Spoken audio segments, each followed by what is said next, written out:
കേരളം നാളെ പോളിംഗ് ബൂത്തിലേക്ക്.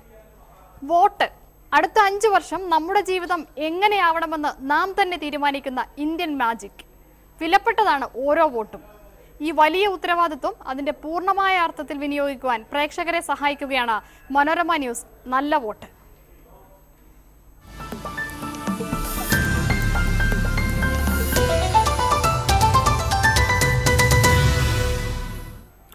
കേരളം എങ്ങനെ വോട്ടിന് ഒരുങ്ങിയെന്ന് ആദ്യം പരിശോധിക്കാം. വോട്ട് യന്ത്രങ്ങളുടെയും അനുബന്ധ സാമഗ്രികളുടെയും വിതരണം പൂർത്തിയാക്കി അർദ്ധരാത്രിയോടെ വോട്ടെടുപ്പ് കേന്ദ്രങ്ങൾ സജ്ജമാകും. തിരഞ്ഞെടുപ്പ് ഉദ്യോഗസ്ഥർ അതാത് കേന്ദ്രങ്ങളിലെത്തി വോട്ടെടുപ്പ് സാമഗ്രികൾ ശേഖരിച്ച് വോട്ടിംഗ് കേന്ദ്രത്തിൽ എത്തിക്കഴിഞ്ഞു. സംസ്ഥാനത്തെ 20 ലോക്സഭാ മണ്ഡലങ്ങളിലും രാവിലെ 7-ന് വോട്ടെടുപ്പ് തുടങ്ങും. വൈകിട്ട് 6 മണി വരെയാണ് പോളിംഗ്. 52,000 പോലീസുകാരെയാണ് തിരഞ്ഞെടുപ്പ് സുരക്ഷയ്ക്കായി നിയോഗിച്ചിട്ടുള്ളത്. ഇതിൽ 55 കമ്പനി കേന്ദ്രസേനയും ഉൾപ്പെടും. 1,05,049 സർക്കാർ ജീവനക്കാർ പോളിംഗ് ഡ്യൂട്ടിയിലുണ്ട്.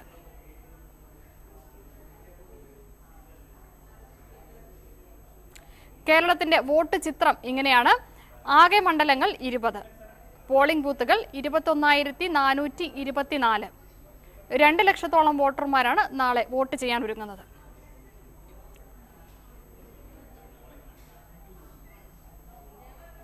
സംസ്ഥാനത്ത് വിവിധയിടങ്ങളിൽ പോളിംഗ് ബൂത്തുകൾ സജ്ജമായി കഴിഞ്ഞു. വിവിധയിടങ്ങളിൽ നിന്നുള്ള ഏറ്റവും പുതിയ വിവരങ്ങളുമായി ഞങ്ങളുടെ പ്രതിനിധികൾ ചേരുകയാണ്. തിരുവനന്തപുരത്ത് നിന്ന് NK ഗിരീഷ്, കൊച്ചിയിൽ നിന്ന് ഉണ്ണി S നായരൊപ്പം കോഴിക്കോട് നിന്ന് NS ധന്യയും. ആദ്യം തിരുവനന്തപുരത്തേക്ക് പോകാം. തിരുവനന്തപുരം ലോക്സഭാ മണ്ഡലത്തിലെ ജഗതി ഹൈസ്കൂളിൽ നിന്നാണ് NK ഗിരീഷ് ചേരുന്നത്. ഗിരീഷ്, തയ്യാറെടുപ്പുകളെല്ലാം പൂർത്തിയായോ?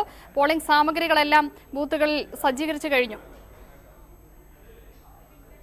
കണക്കുകൾക്ക് വളരെയേറെ പ്രാധാന്യമുള്ള മണ്ഡലമാണ് തിരുവനന്തപുരം. അത്ര ഇഞ്ചോടിഞ്ച് പോരാട്ടമായിരുന്നു കഴിഞ്ഞ ദിവസങ്ങളിലെല്ലാം തന്നെ നടന്നത്.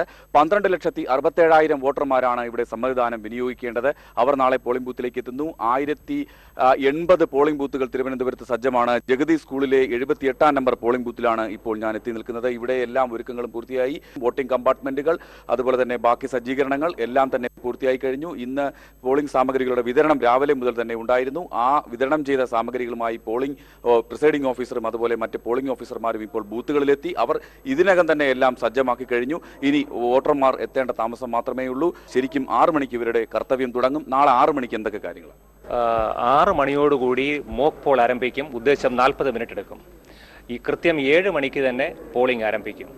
അത് പോളിംഗ് ടൈം വൈകുന്നേരം 6 മണി വരെയാണ്. 6 മണിക്ക് ഈ ബൂത്തിലെത്തുന്ന എല്ലാ ആൾക്കാരെയും വോട്ട് ചെയ്യിപ്പിക്കും. കൺട്രോൾ യൂണിറ്റും ബാലറ്റ് യൂണിറ്റും സെറ്റ് ചെയ്യുക. പോളിംഗ് ഏജന്റുമാരെ നിയമിക്കുന്ന അടുത്ത പ്രധാനപടി. രാഷ്ട്രീയ പാർട്ടികളുടെ ഏജന്റുകൾ വന്ന ഉടൻ തന്നെ അവർക്ക് നമ്മൾ ഐഡന്റി കാർഡ് കൊടുത്ത് നാളെ ഇതിന്റെ ചുമതല നോക്കുന്നതിന് വേണ്ടി പോളിംഗ് ഏജന്റ് നിയമിക്കും. നമ്മൾ നേരത്തെ പറഞ്ഞതുപോലെ 12,67,000 വോട്ടർമാരാണ് തിരുവനന്തപുരത്ത്. ഇനി വോട്ടിംഗ് ശതമാനമാണ് ഏറ്റവും പ്രധാനപ്പെട്ടത്. നാളെ ആ കണക്കിലേക്കായിരിക്കും നമ്മൾ പോകുന്നത്. തിരുവനന്തപുരത്തെ വിവരങ്ങളാണ് ഗിരീഷ് നൽകിയത്. ഇനി കൊച്ചിയിലെ നോക്കാം. കൊച്ചിയിൽ നിന്ന് ഉണ്ണി S നായരാണ് ചേരുന്നത്. ഉണ്ണി, കൊച്ചിയിലെ തയ്യാറെടുപ്പുകൾ എന്തൊക്കെയാണ്? എത്രത്തോളം സുരക്ഷാ ക്രമീകരണങ്ങൾ ഒരുക്കിയിരിക്കുന്നു പോളിംഗിനായി?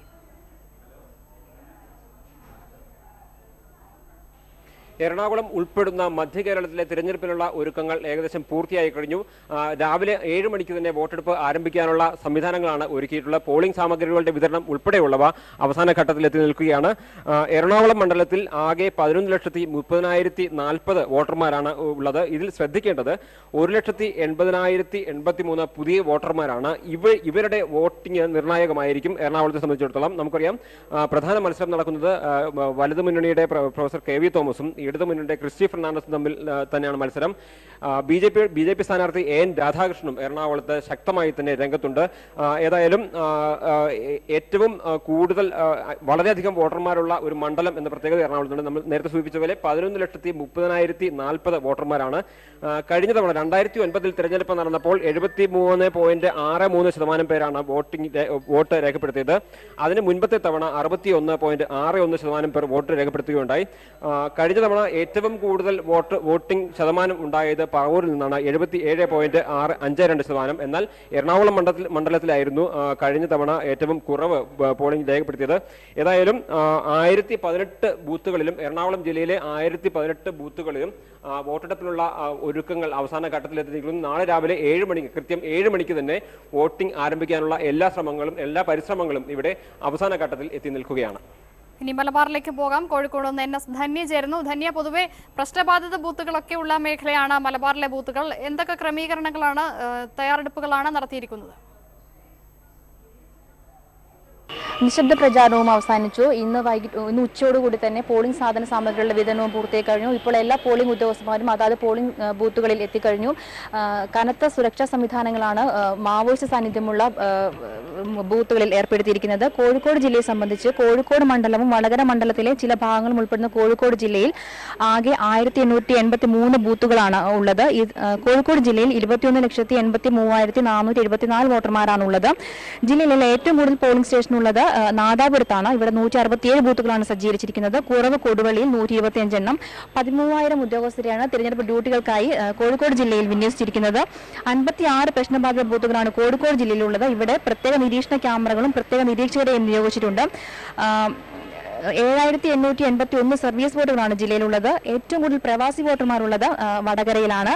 3,473 പേരാണ് വടകരയിലുള്ളത്. പൊന്നാനിയിൽ 948 പോളിംഗ് ബൂത്തുകളാണ് സജ്ജീകരിച്ചിട്ടുള്ളത്. മാവോയിസ്റ്റ് ഭീഷണി ഉള്ളതായി കണക്കാക്കിയിരിക്കുന്നത് 39 ബൂത്തുകളിലാണ്. ഇവിടെയെല്ലാം കർശന പോലീസ് സുരക്ഷയാണ് ഏർപ്പെടുത്തിയിരിക്കുന്നത്. കാസർഗോഡ് ജില്ലയിൽ 12 ലക്ഷത്തോളം വോട്ടർമാരാണ് നാളെ സമ്മതിദാനാവകാശം വിനിയോഗിക്കാനെത്തുക. പാലക്കാട് ജില്ലയിൽ 1026 ബൂത്തുകളും 12 ലക്ഷത്തിലധികം വോട്ടർമാരുമാണ് ഉള്ളത്. ആലത്തൂരിലും 700 ബൂത്തുകളും 12 ലക്ഷത്തിലധികം വോട്ടർമാരുമുണ്ട്. കരുതൽ ജീവനക്കാരടക്കം കൂടുതൽ സുഗമമായ വോട്ടെടുപ്പിന് വേണ്ടി കരുതൽ ജീവനക്കാരെ അടക്കം എല്ലാ മണ്ഡലങ്ങളിലും വിന്യസിച്ചിട്ടുണ്ട്. ധന്യാണ് കോഴിക്കോട് നിന്ന് ചേർന്നത്. വിവിധ ഇടങ്ങളിൽ പോളിംഗ് സാമഗ്രികളുമായി ഉദ്യോഗസ്ഥർ തയ്യാറായി കഴിഞ്ഞു. നാളെ രാവിലെ പരമാവധി വോട്ടർമാർ പോളിംഗ് ബൂത്തിൽ എത്തുമ്പോഴാണ് തിരഞ്ഞെടുപ്പ് എന്ന ജനാധിപത്യ പ്രക്രിയ വിജയകരമാകുന്നത്. 2.5 കോടി വോട്ടർമാരിൽ പരമാവധി പേരെ ബൂത്തുകളിൽ എത്തിക്കാനാണ് ശ്രമം. കഴിഞ്ഞ തെരഞ്ഞെടുപ്പിലെ പോളിംഗ് ശതമാനം നമുക്കൊന്ന് നോക്കാം. 2009 ആകെ പോളിംഗ് ശതമാനം 73.37 ആയിരുന്നു. ഏറ്റവും കൂടുതൽ വോട്ടർമാർ എത്തിയത് കണ്ണൂർ മണ്ഡലത്തിലായിരുന്നു, 80.94%. ഏറ്റവും കുറവ് തിരുവനന്തപുരം മണ്ഡലത്തിലായിരുന്നു, 65.74% വോട്ടർമാരാണ് തിരുവനന്തപുരത്ത് വോട്ട് രേഖപ്പെടുത്തിയത്.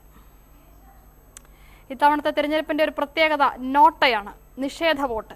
സ്ഥാനാർത്ഥികൾ ആരും സ്വീകാര്യരല്ലെങ്കിൽ അതും കൃത്യമായും രേഖപ്പെടുത്താൻ അവസരമുണ്ട്.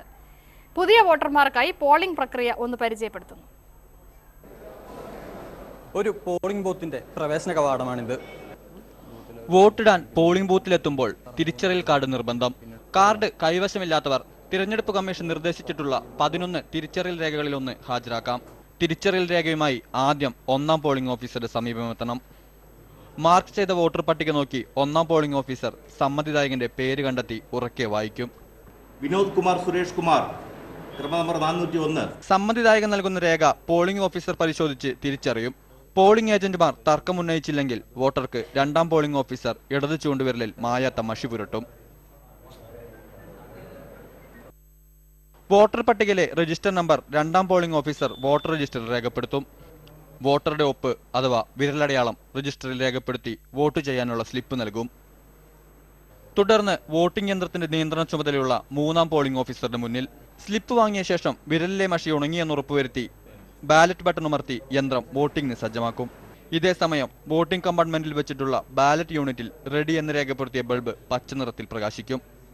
സമ്മതിദായകൻ വോട്ട് രേഖപ്പെടുത്തുന്നതിനായി സ്ഥാനാർത്ഥിയുടെ പേരിനും ചിഹ്നത്തിനും നേരെയുള്ള നീല ബട്ടൺ അമർത്തണം. അപ്പോൾ വോട്ട് ലഭിച്ച സ്ഥാനാർത്ഥിയുടെ പേരിന് നേരെയുള്ള ചുവന്ന ലൈറ്റ് പ്രകാശിക്കും. ഒപ്പം കൺട്രോൾ യൂണിറ്റിൽ നിന്നും ബീപ്പ് ശബ്ദം ഉയരുകയും ചെയ്യും. സെക്കൻഡുകൾക്കകം ചുവപ്പ് പ്രകാശമണഞ്ഞ് ബീപ്പ് ശബ്ദം നിലയ്ക്കും. ഇതോടെ വോട്ടിംഗ് പ്രക്രിയയ്ക്ക് സമാപനമാകും. ഇത്തവണത്തെ തിരഞ്ഞെടുപ്പിന് മറ്റൊരു പ്രത്യേകത കൂടിയുണ്ട്. സ്ഥാനാർത്ഥികൾക്കാർക്കും വോട്ടിലെന്ന് രേഖപ്പെടുത്താനുള്ള നോട്ട ബട്ടണും ഇത്തവണ ബാലറ്റിലുണ്ട്. ബാലറ്റിലെ സ്ഥാനാർത്ഥി ലിസ്റ്റിൽ ഏറ്റവും ഒടുവിലാണ് നോട്ടയ്ക്ക് സ്ഥാനം. ഓരോ വോട്ടറുടെ അവകാശത്തെ സംരക്ഷിക്കുന്ന ഒരു തിരഞ്ഞെടുപ്പിനാണ് നമ്മൾ ഇത്തവണ സാക്ഷ്യം വഹിക്കുന്നത്. അതുകൊണ്ട് പൗരബോധത്തോടെ ഓരോ വോട്ടർമാരും തിരഞ്ഞെടുപ്പ് പ്രക്രിയയിൽ പങ്കുചേരണമെന്ന് ഞങ്ങൾ അഭ്യർത്ഥിക്കുന്നു. ക്യാമറമാൻ ജയനോടൊപ്പം വൈശാഖ് കോമാട്ടിൽ, മനോരമ ന്യൂസ്. ഇനി മറ്റു ചില വോട്ട് കാഴ്ചകൾ കൂടി നോക്കാം. കൊച്ചി നഗരത്തിൽ എത്തിപ്പെടാൻ പ്രയാസമായ ബൂത്തുകളായ രാമൻതുരത്തിലെയും കുറുങ്കോട്ടയിലെയും പോളിംഗ് ഉദ്യോഗസ്ഥർ ആകെ ത്രില്ലിലാണ്. കായൽ സൗന്ദര്യവും ആസ്വദിച്ച് നഗര തിരക്കിലല്ലാതെ ജോലി ചെയ്യുന്നതിന്റെ ത്രില്ല്. യാത്രയ്ക്കും താമസത്തിനും സൗകര്യമില്ലാത്ത ബൂത്തുകളിലെ തിരഞ്ഞെടുപ്പ് ഡ്യൂട്ടി ഉദ്യോഗസ്ഥർക്ക് പേടി സ്വപ്നമാണ്. പൊതുവിൽ സൗകര്യം കുറവെങ്കിലും തിരഞ്ഞെടുപ്പ് ഡ്യൂട്ടി വിനോദസഞ്ചാരമാക്കാവുന്ന 2 ബൂത്തുകളുണ്ട് എറണാകുളം മണ്ഡലത്തിൽ. കായലിന് നടുവിലെ തുരുത്തുകളായ രാമൻ തുരുത്തും കുറുങ്കോട്ടയുമാണ് എത്തിപ്പെടാൻ ഏറെ ബുദ്ധിമുട്ടുള്ള ബൂത്തുകൾ. രണ്ടിടത്തും കൂടി 300-ൽ താഴെ വോട്ടർമാരെ ഉള്ളുവെങ്കിലും തിരഞ്ഞെടുപ്പ് സജ്ജീകരണങ്ങൾ ഒട്ടും കുറയ്ക്കാനാവില്ല. ആദ്യത്തെ അനുഭവം തന്നെ ഒരിക്കലും മറക്കാത്ത ഒരു അനുഭവമാക്കി തന്നിട്ടുണ്ട്. അതുകൊണ്ട് ഞാനത് എൻജോയ് ചെയ്യാം ഇപ്പം ഈ യാത്ര. തുരുത്തിലൊരു ദിവസം ചിലവഴിക്കുന്നതിൽ ചെറിയ പേടിയുള്ളവരും കുറവല്ല. അത് ഒരു ടെൻഷനുണ്ട്, ചെറിയ ടെൻഷൻ ഇല്ലാതില്ല. പക്ഷേ സ്ത്രീകളെ ഇത്ര റിമോട്ട് പ്ലേസിൽ പോസ്റ്റ് ചെയ്യുന്നതിനോട് ഞങ്ങൾക്ക് ബുദ്ധിമുട്ട് തന്നെയാണ്. ബൂത്ത് പോലുമില്ലാത്ത രാമൻതുരത്തിലെത്തിയ ഉദ്യോഗസ്ഥരെ സ്വീകരിക്കാൻ ആകെയുള്ള 20 വോട്ടർമാരിൽ ഒരാൾ കാത്തുനിൽപ്പുണ്ടായിരുന്നു. വളരെ നല്ലവരായിട്ടുള്ള ആളുകളാണ്. എല്ലാ സഹായവും വന്നപ്പോൾ തന്നെ അവർ ഓഫർ ചെയ്തു. അതുകൊണ്ട് തന്നെ ഒരു ടെൻഷനൊന്നുമില്ല. വളരെ ഫ്രീ ആയിട്ട് തന്നെ നല്ല രീതിയിൽ സ്മൂത്തായിട്ട് ഈ ഒരു പോളിംഗ് കൊണ്ടുപോകാൻ കഴിയുമെന്ന് വിചാരിക്കുന്നു. VS ഇന്ദുമതിക്കൊപ്പം സമീർ പി മുഹമ്മദ്, മനോരമ ന്യൂസ്, കൊച്ചി. നല്ല വോട്ട് സംബന്ധിച്ച ഒട്ടേറെ ചിന്തകളാണ് ഇനി പങ്കുവയ്ക്കാനുള്ളത്. തിരിച്ചെത്താം ഒരു ചെറിയ ഇടവേളയ്ക്ക് ശേഷം.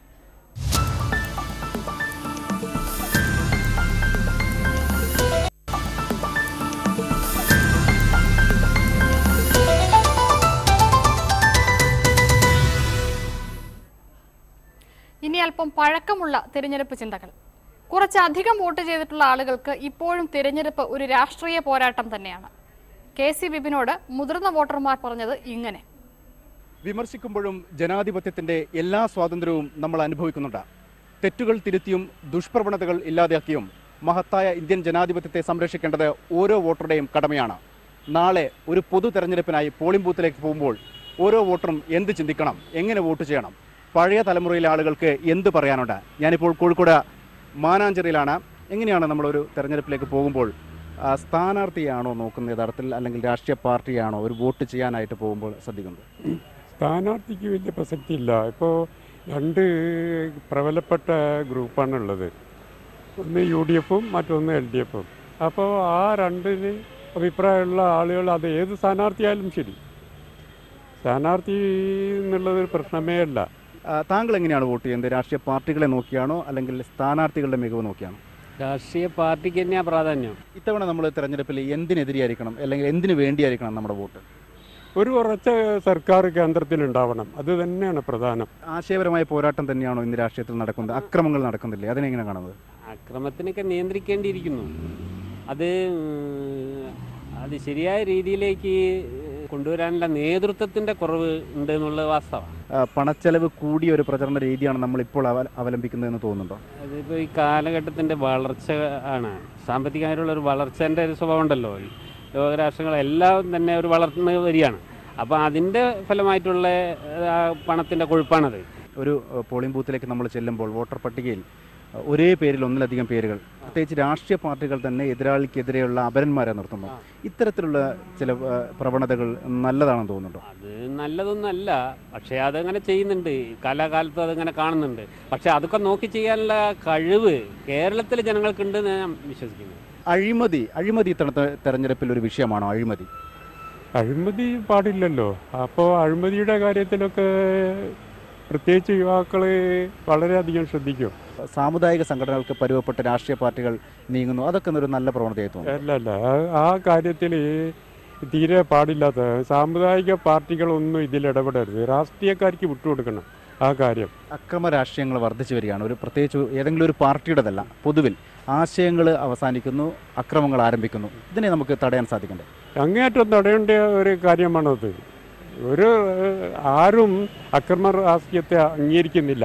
നാളെ പോളിംഗ് ബൂത്തിലേക്ക് പോകുമ്പോൾ എന്തിനു വേണ്ടിയാണ് വോട്ട് ചെയ്യുന്നത്? ഒരു നല്ല ഉറച്ച ജനാധിപത്യ മതേതര രാഷ്ട്രം കെട്ടിപ്പടുക്കാനുള്ള ഒരു സ്ഥാനാർത്ഥിയെ നമ്മൾ തിരഞ്ഞെടുക്കണം എന്നുള്ള ഉദ്ദേശത്തോടു കൂടി തന്നെയാണ്. അപ്പോൾ മനസ്സിൽ ഉറപ്പിച്ചിട്ടുണ്ടാവുമല്ലോ നാളെ ആർക്ക് വോട്ട് ചെയ്യണമെന്നത്. എന്തിൻ്റെ അടിസ്ഥാനത്തിൽ അല്ലെങ്കിൽ എന്തിനു വേണ്ടിയായിരിക്കും ഇത്തവണത്തെ വോട്ട്? വികസനത്തിന് പ്രാധാന്യം കൊടുക്കുന്നത്, അതാണ് ഇവിടെ ആവശ്യം. ഏത് രാഷ്ട്രീയ പാർട്ടിയാണെങ്കിലും ഉപയോഗിക്കുന്ന ചില പദപ്രയോഗങ്ങൾ, അതൊക്കെ ഈ പുതിയ കാലഘട്ടത്തിൽ ആളുകൾക്ക് ശ്രവിക്കാൻ കൊള്ളാവുന്ന ഒന്നാണെന്ന് തോന്നുന്നുണ്ടോ? അത് ശരിയാണ്, അങ്ങനെ പറയുന്നത് ശരിയല്ല. പൊതുവിൽ പൊതുജനങ്ങളെ കേൾക്കത്തക്ക രീതിയിൽ സംസാരിക്കുമ്പോൾ നമ്മൾ അല്പം മാന്യത വെച്ച് പുലർത്തേണ്ടതുണ്ട്. ജനങ്ങളെ മുന്നിൽ കാണണ്ടേ. ജനങ്ങൾ ഭാവിയിലുള്ളതായിരിക്കുന്ന വളർന്നു വരുന്ന യുവാക്കളും മറ്റതുപോലുള്ളതായിരിക്കുന്ന ജനസമ്പത്തിനെ കാണണം. പാർട്ടികളും സ്ഥാനാർത്ഥികളൊക്കെ മാന്യന്മാരായിരിക്കണം. എതിർ സ്ഥാനാർത്ഥിയെ വളരെ ചീത്ത വാക്കുകളോട് കൂടിയിട്ട് സംസാരിക്കുക എന്ന് പറഞ്ഞാൽ അത് ശരിയല്ലല്ലോ.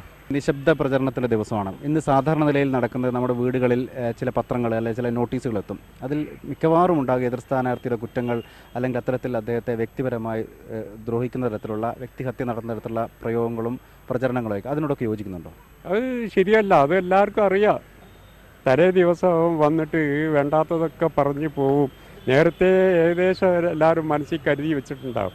ഇനിയിപ്പോൾ എന്ത് പറഞ്ഞിട്ടും കാര്യമില്ല. ആർക്ക് വോട്ട് ചെയ്യണമെന്ന് മനസ്സിൽ ഉറപ്പിച്ചു എന്നാണ് ഇവർ പറയുന്നത്. ഒരു കാര്യം വ്യക്തമാണ്, ഏതെങ്കിലും വ്യക്തികളെ നോക്കിയല്ല വോട്ട് ചെയ്യുന്നത്, ഒരാശയത്തിനാണ്, ഒരു പ്രസ്ഥാനത്തിനാണ്, അവർ കൊണ്ടുവരുന്ന വികസന പ്രവർത്തനങ്ങൾക്കാണ് എന്ന് പറയുന്നു. ഇത് കോഴിക്കോട്ടെ തലമുതിർന്ന രണ്ട് വോട്ടർമാരുടെ അഭിപ്രായമാണ്. ഇത് ഒരുപക്ഷെ എല്ലാവരുടെയും അഭിപ്രായമായി മാറിയേക്കാം, എതിരഭിപ്രായങ്ങളും ഉണ്ടായേക്കാം. കോഴിക്കോട്ട് മാനാഞ്ചിറയിൽ നിന്നും ക്യാമറമാൻ നന്ദകുമാറിനൊപ്പം KC ബിപിൻ, മനോരമ ന്യൂസ്. ഈ തെരഞ്ഞെടുപ്പിൽ ഏറ്റവും നിർണായകമായേക്കാവുന്ന ഒരു വിഭാഗമുണ്ട്, പുതിയ വോട്ടർമാർ. ഇത്തവണത്തെ വിധി നിർണ്ണയിക്കുന്നത് അവരായിരിക്കും. സംസ്ഥാനത്താകെ 24 ലക്ഷം പുതിയ വോട്ടർമാരുണ്ട് ഇത്തവണ. 2009-നേക്കാൾ 10.97% വോട്ടർമാരാണ് ഇത്തവണ അധികമുള്ളത്. ഏറ്റവും കൂടുതൽ പുതിയ വോട്ടർമാർ പൊന്നാനിയിലാണ്, 1,82,956. മലപ്പുറം തൊട്ടുപിന്നിലുണ്ട്, 1,72,500. ഏറ്റവും കുറവ് കോട്ടയത്താണ്, 63,775. ഇനി ന്യൂ ജനറേഷൻ വോട്ടർമാർ എങ്ങനെയാണ് തിരഞ്ഞെടുപ്പിനെ നോക്കിക്കാണുന്നതെന്ന് നോക്കാം. വ്യവസ്ഥിതിയോട് ആകെ എതിർപ്പാണോ ഇവർക്ക്? ഇവർ വോട്ട് ചെയ്യുമോ? മനു സി കുമാർ ചേരുന്നു ന്യൂ ജനറേഷൻ വോട്ടർമാർക്കൊപ്പം ചില നല്ല വോട്ട് ചിന്തകൾ. മികച്ച സ്ഥാനാർത്ഥികൾക്ക് വോട്ട് ചെയ്യേണ്ടതിന്റെ ആവശ്യകത ചൂണ്ടിക്കാട്ടി തിരഞ്ഞെടുപ്പുമായി ബന്ധപ്പെട്ട അപരന്മാരെ നിർത്തുന്ന പ്രവണതകൾ തടയുകയും അതുപോലെ കള്ള വോട്ട്, ഈ വാഗ്ദാനങ്ങളിലെ പൊള്ളത്തരം തുടങ്ങിയ പ്രവണതകളൊക്കെ അവസാനിപ്പിക്കുകയും ചെയ്യുന്ന ഒരു നല്ല വോട്ട് വേണ്ടതിന്റെ ആവശ്യകത ചൂണ്ടിക്കാട്ടിയതായിരുന്നു മനോരമ ന്യൂസിന്റെ നല്ല വോട്ട് ക്യാമ്പയിൻ. ഈ നല്ല വോട്ടിനെ എങ്ങനെയാണ് പുതുതലമുറ സമീപിക്കുന്നത് എന്ന് നോക്കാം. ഇപ്പോൾ നമ്മളുള്ളത് സ്റ്റാർട്ടപ്പ് വില്ലേജിലാണ്. ഈ രാഷ്ട്രീയത്തിനൊരു പ്രാധാന്യം നിങ്ങൾ കൊടുക്കാറുണ്ടോ? ഇപ്പോൾ ഈ പുതുതലമുറ വോട്ടർമാർ രാഷ്ട്രീയത്തിൽ പ്രാധാന്യം കൽപ്പിക്കാറുണ്ടോ, അല്ലെങ്കിൽ വോട്ട് ചെയ്യുന്നതിന് പ്രാധാന്യം തന്നെ കൽപ്പിക്കാറുണ്ടോ എന്ന് സംശയമുണ്ട് IT മേഖലയുള്ളവർ. അങ്ങനെ സംശയത്തിന് എന്തെങ്കിലും അടിസ്ഥാനമുണ്ട്? ഞാൻ പ്രവർത്തകൻ കൂടിയാണ്. ഞാൻ രാഷ്ട്രീയം നോക്കും. പിന്നെ അവരുടെ പ്രവർത്തനം എങ്ങനെയായിരുന്നു, കഴിഞ്ഞ ഇലക്ഷൻ എങ്ങനെയായിരുന്നു, അതും കൂടി നോക്കിയിട്ടാണ് ചെയ്യുള്ളൂ. തിരഞ്ഞെടുപ്പ് വരുമ്പോൾ മാത്രമാണോ നിങ്ങൾ ഈ സ്ഥാനാർത്ഥികളുടെ പ്രവർത്തനം വിലയിരുത്തുന്നത്? അതിന് മുമ്പ് അല്ലെങ്കിൽ അങ്ങനെ നോക്കാറുണ്ടോ ഇവരെന്തൊക്കെ ചെയ്തു, എന്തൊക്കെ ചെയ്തില്ല? കൂടുതലായി നമ്മൾ നോക്കുന്നത് തിരഞ്ഞെടുപ്പിൻ്റെ ആ ഒരു സമയത്താണ്. അല്ലാത്ത സമയങ്ങളിലൊന്നും നമുക്ക് ഈ ഒരുപാട് സ്ഥാനാർത്ഥികളെ കുറിച്ചും ചിന്തിക്കാനുള്ള സമയമില്ല. നമുക്ക് നമ്മുടെ ഒരുപാട് കാര്യങ്ങളുണ്ട്. പിന്നെ ഈ ഒരു ടൈമിൽ നമ്മൾ ഏത് എല്ലാവരെയും കുറിച്ച് നമ്മളൊന്ന് വിലയിരുത്താറുണ്ട്. അവരെന്തൊക്കെ ചെയ്തു, അല്ലെങ്കിൽ എന്തൊക്കെയാണ് അവർ പറഞ്ഞിരിക്കുന്ന കാര്യങ്ങൾ എന്നൊക്കെ നമ്മൾ നോക്കാറുണ്ട്. ധാർമ്മികമായിട്ട് ഉള്ള സ്ഥാനാർത്ഥികളാണ് നമ്മൾ തിരഞ്ഞെടുക്കുന്നത്. അതിനിപ്പോഴുള്ള മുഖ്യതര രാഷ്ട്രീയ പാർട്ടികൾ അല്ലാതെ തെളിയിച്ച് കഴിഞ്ഞവർ. കാരണം ഇവിടുത്തെ രാജ്യത്തെ ജനങ്ങളുടെ സുരക്ഷ ഉൾപ്പെടുത്തലാണ് ഭരണാധികാരികളുടെ മെയിൻ അവർ ചെയ്യേണ്ടത്. പക്ഷേ അത് ഇപ്പോൾ ചെയ്യുന്നില്ല എന്ന് അവർ തെളിയിച്ച് നമ്മൾ ഓൾട്ടർനേറ്റീവ് ആയിട്ടുള്ള രാഷ്ട്രീയ പാർട്ടികൾക്ക് നമ്മൾ ഇനിയൊന്ന് ചാൻസ് കൊടുക്കുക എന്നുള്ളതാണ്. അതിനുവേണ്ടി അവർക്കൊരു വോട്ട് നമുക്ക് കൊടുക്കുക. കുറേയൊക്കെ നമുക്ക് മീഡിയാസിൽ നിന്ന് നമുക്ക് അറിയാൻ പറ്റും അവരുടെ എന്താ പറയുക. ഇപ്പം നോക്കിക്കഴിഞ്ഞ് കഴിഞ്ഞാൽ അവർ പറയുന്നത് നല്ലത് മാത്രമായിരിക്കും കാണാൻ പറ്റുള്ളൂ. നേരത്തെ ചോദിച്ചിരുന്ന ചോദ്യം, അവരെ ഇപ്പോഴാണോ അവരുടെ ഇത് നോക്കുന്നത്? പക്ഷെ നേരത്തെ മുതലേ അവരെങ്ങനെയാണെന്ന് നമുക്ക് നേരത്തെ നോക്കുവാണ്. അതായത് അവരുടെ മുന്നത്തെ ഭരണമൊക്കെ നോക്കിയാലാണ് അവരെ എക്സാക്ട് പിക്ചർ കിട്ടുള്ളൂ. ഇപ്പോൾ നോക്കുമ്പോൾ അവരുടെ നല്ല വാഗ്ദാനങ്ങൾ മാത്രമായിരിക്കും കൂടുതൽ കിട്ടുന്നത്. ഫുൾ വാഗ്ദാനങ്ങളാണെന്ന് മാത്രമല്ല ഞാൻ പറയുന്നത്. കൂടുതലും ഇപ്പോൾ അവരുടെ പോസിറ്റീവ് സൈഡ്, അതായത് നല്ല വശങ്ങൾ മാത്രമായിരിക്കും ഇപ്പോൾ കാണിക്കുന്നത്. അപ്പോൾ കൂടുതലും പത്രങ്ങളിലും എന്താ പറയുക മീഡിയാസിലും വരുന്നത് വെച്ച് ആണ് ക്വയറ്റ് നാച്ചുറലി അങ്ങനെയാണല്ലോ നമുക്ക് അറിയാൻ പറ്റുള്ളൂ. അത് വെച്ചായിരിക്കും എടുക്കുന്നത്. ഇപ്പോൾ ഈ തിരഞ്ഞെടുപ്പുമായി ബന്ധപ്പെട്ട് ഒട്ടേറെ മൂല്യച്യുതിയുള്ള ഒത്തിരി പ്രവണതകളുണ്ട്. അവരന്മാരെ നിർത്തുക അല്ലെങ്കിൽ കള്ളവോട്ട് ചെയ്യുക, അതൊക്കെ തടയാനുള്ള ഫലപ്രദമായ മാർഗ്ഗങ്ങൾ തേടേണ്ടതല്ലേ? അതിനെക്കുറിച്ച് എന്താണ് പുതുതലമുറയുടെ ഒരു കാഴ്ചപ്പാട്? കാലഘട്ടം മാറുന്തോറും രാഷ്ട്രീയത്തിൻ്റെ സ്വഭാവം മാറി വരുന്നുണ്ട്. പണ്ട് കാലത്ത് ഒരുപക്ഷെ കൂടുതൽ ജനാധിപത്യത്തിന് മൂല്യം കൊടുത്ത് ഉള്ളൊരു തിരഞ്ഞെടുപ്പ് പ്രക്രിയയാണ് നടന്നു പോന്നിരുന്നത്. പക്ഷേ ഇപ്പോൾ നമുക്കറിയാം മീഡിയയുടെയൊക്കെ മാറ്റം വരുമ്പോൾ അതിൻ്റേതായൊരു മാറ്റം ഇവിടെയും റിഫ്ലക്റ്റ് ചെയ്യുന്നുണ്ട്. അതായത് പണ്ട് നമ്മൾ ഒരുപക്ഷെ ഈ സ്വാതന്ത്ര്യ സമര സമയത്തൊക്കെ ഒരു മൂല്യങ്ങളിൽ നിന്ന് ഉത്ഭവിച്ച രാഷ്ട്രീയം ഇപ്പോൾ കൂടുതൽ പാർലമെൻ്ററി രാഷ്ട്രീയമായിട്ട് മാറുന്നുണ്ട്. അതായത് അധികാരം കിട്ടി ഭരിക്കാനുള്ള. അപ്പോൾ അതിൻ്റെ ഒരു ഇതിൽ ഈ പറഞ്ഞ പോലെ അപരന്മാരെ നിർത്താനും ഇതിനൊക്കെ പല രാഷ്ട്രീയ കക്ഷികളും ശ്രമിക്കുന്നുണ്ട്. പക്ഷെ അതൊരു ജനാധിപത്യത്തെ സംബന്ധിച്ചിടത്തോളം വളരെ തെറ്റായ ഒരു പ്രവണതയായിട്ട് തന്നെയാണ് കാണുന്നത്. എന്തായാലും നിങ്ങളെല്ലാവരും നാളെ പോളിംഗ് ബൂത്തിലെത്തും, നല്ല വോട്ട് ചെയ്യും. തീർച്ചയായും അവർ പറഞ്ഞത് വളരെ വ്യക്തമാണ്. പുതിയ തലമുറയ്ക്ക് വോട്ടെടുപ്പിനുള്ള കാഴ്ചപ്പാട് ഏറെ ജനാധിപത്യപരമായി തന്നെയാണ് അവർ ഇതിനെ കാണുന്നത്. മാത്രമല്ല നല്ല വോട്ട് ഉറപ്പാക്കി നല്ല സ്ഥാനാർത്ഥിയെ വിജയിപ്പിക്കുക എന്ന ഒരു കാഴ്ചപ്പാട് തന്നെയാണ് അവർക്ക് ഇക്കാര്യത്തിലുള്ളത്. എന്താണ് നല്ല വോട്ട്? ഗാന്ധിയൻ പി ഗോപിനാഥൻ നായർക്ക് പറയാനുള്ളത് ഇങ്ങനെ: മതാതീതമായിട്ടും വോട്ട് ചെയ്യാൻ തയ്യാറാവുന്നു, കക്ഷികൾക്ക് അതീതമായിട്ടും വോട്ട് ചെയ്യാൻ തയ്യാറാവുന്നു, പണത്തിൻ്റെ പ്രലോഭനത്തിൽ പെടാതെ വോട്ട് ചെയ്യാൻ തയ്യാറാകുന്നു. അങ്ങനെയുള്ള ഒരു ജനത ഇപ്പോഴും ഈ രാജ്യത്തുണ്ട് എന്നുള്ളത് കൊണ്ട് ഒരു പക്ഷേ ഈ രാജ്യത്ത് സാമാന്യ ജനങ്ങളുടെ നന്മയ്ക്ക് വേണ്ടി ഒരു ജനാധിപത്യം കെട്ടിപ്പടുക്കാൻ സാധിച്ചുവെന്ന് വരും എന്നുള്ളൊരു ആഗ്രഹമാണ് നമുക്കുള്ളത്. ഇനി ജനാധിപത്യം അഭിമാനത്തോടെ നോക്കിക്കാണേണ്ട ഒരു നല്ല മാതൃക. 114-ാം വയസ്സിൽ വോട്ട് ചെയ്യാൻ തയ്യാറെടുത്തിരിക്കുകയാണ് പുനലൂർ സ്വദേശിനി പാത്തുമുത്തു. ഇലക്ട്രോണിക് വോട്ടിംഗ് മെഷീനിൽ എങ്ങനെ വോട്ട് ചെയ്യണമെന്ന് കൃത്യമായും തിരഞ്ഞെടുപ്പ് ഉദ്യോഗസ്ഥർ പാത്തുമുത്തുവിനെ പറഞ്ഞ് മനസ്സിലാക്കി കൊടുത്തിട്ടുണ്ട്. പ്രായം തളർത്തിയെങ്കിലും രാജ്യത്തെ ജനാധിപത്യ പ്രക്രിയയിൽ പങ്കെടുക്കാൻ ഒരു തളർച്ചയുമില്ല പാത്തുമുത്തുവിന്. 7 വർഷമായി ബന്ധുക്കൾ വാഹനത്തിലെത്തിച്ചാണ് വോട്ട് ചെയ്യിക്കുന്നത്. കൊല്ലം ജില്ലയിലെ ഏറ്റവും പ്രായമായ വോട്ടറാണ് ഈ മുത്തശ്ശി. മാവേലിക്കര ലോക്സഭാ മണ്ഡലത്തിന്റെ പരിധിയിലുള്ള പത്തനാപുരത്താണ് 114-ാം വയസ്സിൽ പാത്തുമുത്തു വോട്ട് ചെയ്യുന്നത്. സംസാരിക്കാൻ ബുദ്ധിമുട്ടുള്ള പാത്തുമുത്തു ബന്ധുക്കളോട് മാത്രമാണ് കൃത്യമായി ആശയവിനിമയം നടത്തുന്നത്. നാളെ രാവിലെ വെയിലിന് മുന്നേ എന്നെ വോട്ടിന് കൊണ്ടുപോകണമെന്ന് വല്യമ്മച്ചി പറഞ്ഞിരിക്കുക. അമ്പലംകുന്ന് മറയൻവയൽ അംഗൻവാടിയിലാണ് പാത്തുമുത്തു വോട്ട് ചെയ്യുക. വോട്ടർ പട്ടിക പരിശോധിച്ച ജില്ലാ കളക്ടർ പ്രണബ് ജ്യോതിനാഥ് 1 മാസം മുമ്പേ പാത്തുമുത്തുവിനെ സന്ദർശിച്ച് വോട്ട് ചെയ്യാൻ മറക്കരുതെന്ന് ഓർമ്മിപ്പിച്ചിട്ടുണ്ട്. പുതിയ രീതികൾ അനുസരിച്ചുള്ള വോട്ടിംഗ് എങ്ങനെയാണെന്ന് പാത്തുമുത്തുവിന് ബോധ്യമുണ്ട്. മനോരമ ന്യൂസ്, കൊല്ലം. ഇനി നല്ല വോട്ട് സംബന്ധിച്ച് ജസ്റ്റിസ് വി ആർ കൃഷ്ണയ്യർക്ക് പറയാനുള്ളത് ഇങ്ങനെ: